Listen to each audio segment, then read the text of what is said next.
আসসালামু আলাইকুম সম্মানিত শিক্ষক মহোদয়গণ। আজকে আমরা দেখব স্মার্ট পাঠশালা সফটওয়্যার ব্যবহার করে আমরা কিভাবে যে কোনো ক্লাসে শিক্ষার্থীদের আইডি কার্ডগুলোকে জেনারেট এবং ডাউনলোড করব। তো এটার জন্য সবার প্রথমে আমাদের যেটা করতে হবে একটা ব্রাউজার ওপেন করে আমাদের school.smartpathshalabedi.com এই সাইটটাতে চলে আসতে হবে। এরপরে আমার প্রয়োজনীয় ইনস্টিটিউট আইডি, ইউজার নেম এবং পাসওয়ার্ড দিয়ে আমাদেরকে লগ ইন করে নিতে হবে। এরপরে সবার প্রথমে আমরা আমাদের যে কোনো ক্লাসের শিক্ষার্থীদের আইডি কার্ড ব্যবস্থাপনা করার জন্য ডকুমেন্টে চলে আসব। আইডি কার্ড ব্যবহার করে খুব সহজেই এখান থেকে আমরা আইডি কার্ড জেনারেট করতে পারবো। কিন্তু আইডি কার্ড জেনারেট করার আগে সবার প্রথম কাজ হচ্ছিল আইডি কার্ডের ব্যাকগ্রাউন্ড বা পেছনের যে অংশটা এইটা ঠিক করা আছে কিনা এটাকে যাচাই করা। এটার জন্য আমরা সেটিংসে চলে আসবো। সেটিংস থেকে আমরা সোজা মিডিয়াতে চলে আসবো। মিডিয়াতে আসলে আমরা এখানে দেখতে পারবো যে বিভিন্ন পারপাসে ব্যাকগ্রাউন্ড আপলোড করার জায়গা। তো আমরা এখানে দেখছি বেসিক্যালি আমাদের আইডি কার্ডের কোনো ব্যাকগ্রাউন্ড নাই। আইডি কার্ড ২ ধরনের হয়। একটা পোর্ট্রেট, এটা সোজা যেটা হয় আরকি, একটা ল্যান্ডস্কেপ, এটা আ কি বলে যে আড়াআড়ি বা পাতালে যেটা হয় আরকি। তো আমরা দেখছি যে দুটোর কোনোটারই ব্যাকগ্রাউন্ড করা নাই। তো সেক্ষেত্রে আমরা যেটা করব, আমি পূর্বে একটা ব্যাকগ্রাউন্ড ডিজাইন করে রেখেছি। এটা প্রতিষ্ঠান তার সুবিধা মতো তার প্রয়োজন মতো ডিজাইন করে রাখতে পারে। তো আমি আমার এই প্রতিষ্ঠানের জন্য একটা ব্যাকগ্রাউন্ড অলরেডি ডিজাইন করে রেখেছি। এটা আমি ডাউনলোড করে রেখেছি। আমার সুবিধা মতো প্রতিষ্ঠানের নাম, তথ্য অনেক কিছু দিয়ে আমি এটা একটু আপনাদেরকে আপনাদের সুবিধার্থে একটু দেখায় দিচ্ছি এটা।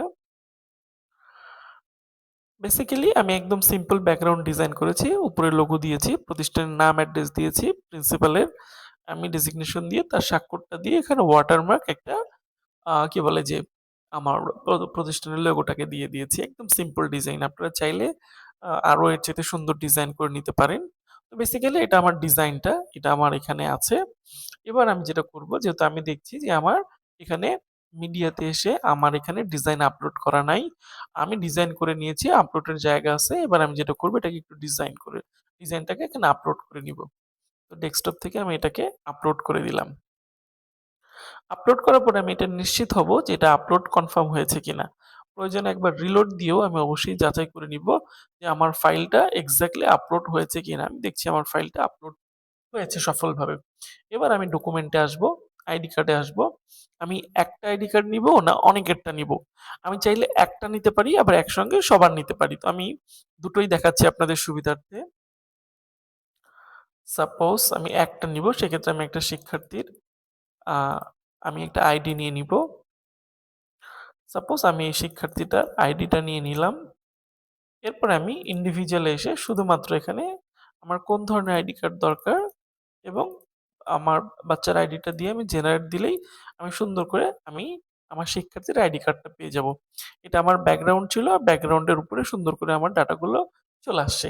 তো এভাবে আমি ইন্ডিভিজুয়ালি একজনের আইডি কার্ড নিতে পারবো এবং নেওয়ার পরে চাইলে আমি এখান থেকে এক্সপোর্ট পিডিএফ এ গিয়ে সুন্দর করে এটাকে ইনস্ট্যান্ট প্রিন্ট করে নেওয়া, অথবা আমি এখান থেকে সেভ অ্যাজ অপশন দিয়ে এটাকে আমি সুন্দর করে আমার প্রয়োজন মতো জায়গায় আমি ডাউনলোড করে নিতে পারি।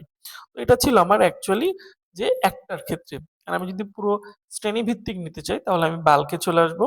এখান থেকে খুব ইজিলি আমি পোর্ট্রেট সিলেক্ট করব বা আমি অ্যাকচুয়ালি যেটা আমার দরকার, এরপর আমার কোন শিক্ষাবর্ষে, আমার কোন ক্লাসের, কোন শাখার জন্য দরকার এটা দিয়ে আমি জেনারেট দিলে পারি। আমার এই শিক্ষাবর্ষে এই ক্লাসে আমার যত শিক্ষার্থী আছে সবার আইডি কার্ডগুলো সুন্দরভাবে জেনারেট হয়ে যাবে। এবং আমি এক্সপোর্ট এ ক্লিক করলে পারে, এক্সপোর্ট টু পিডিএফ এ ক্লিক করলে আমার সব শিক্ষার্থীর আইডি কার্ডগুলো সুন্দর করে এখানে চলে আসবে।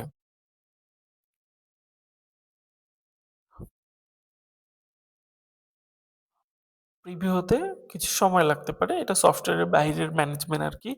যার কম্পিউটারের কনফিগারেশন যত ভালো তার দ্রুত চলে আসবে।